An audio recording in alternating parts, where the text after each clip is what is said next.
पाकिस्तान की जनसंख्या है उतने तो हमारे हिंदुस्तान के जेल में कैदी हैं। अगर कैदियों को बोल दिया जाए कि सजा माफ, तो सुबह होते होते पूरा पाकिस्तान साफ, पाकिस्तान साफ, पाकिस्तान साफ।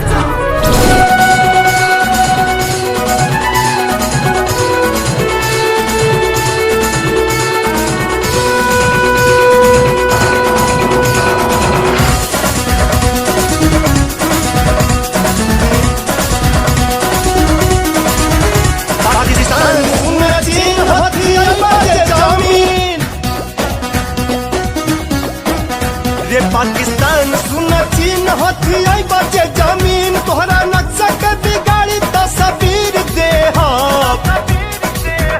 तोरा बाप के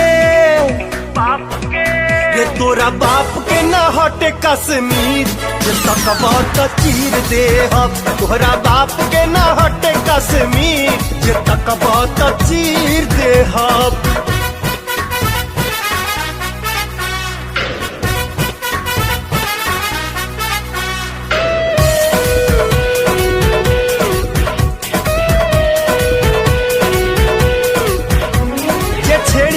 छोड़े के हवा के रुख भी मोड़े के इस बैठी के गुरूर अपना दम पे के तोड़े के छेड़ी नहीं खे छोड़े के हवा के रुख भी मोड़े के उस बैठी के गुरूर अपना दम पे लड़के तोड़े के सोचबो बादर जाई लांग दोनों काट ले हो टांगे कोई इंच नहीं फने हम लकीर दे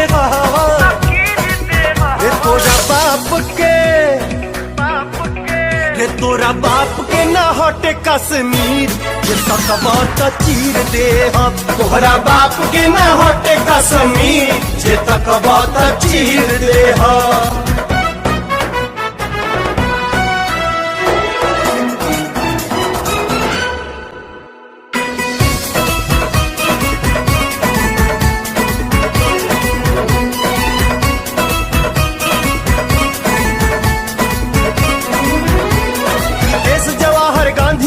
भगत सिंह फौलादी के अब्दुल हमीद अशफाक लड़े क्रांति में जंग आजादी के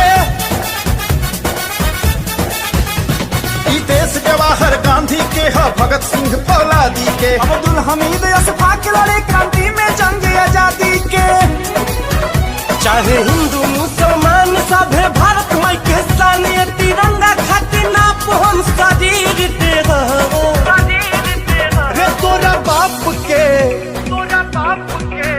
तोरा बाप के ना हटे कश्मीर ये सकबा त चीर दे तोहरा बाप के ना हटे कश्मीर ये सकबा त चीर दे।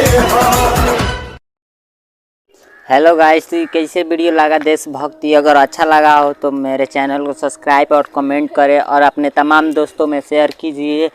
और मेरा वीडियो देखने के लिए मेरे चैनल को सब्सक्राइब ज़रूर कीजिए। और मैं ऐसे वीडियो अपने चैनल पे अपलोड करता रहता हूँ, comedy video, dance video, long and short video.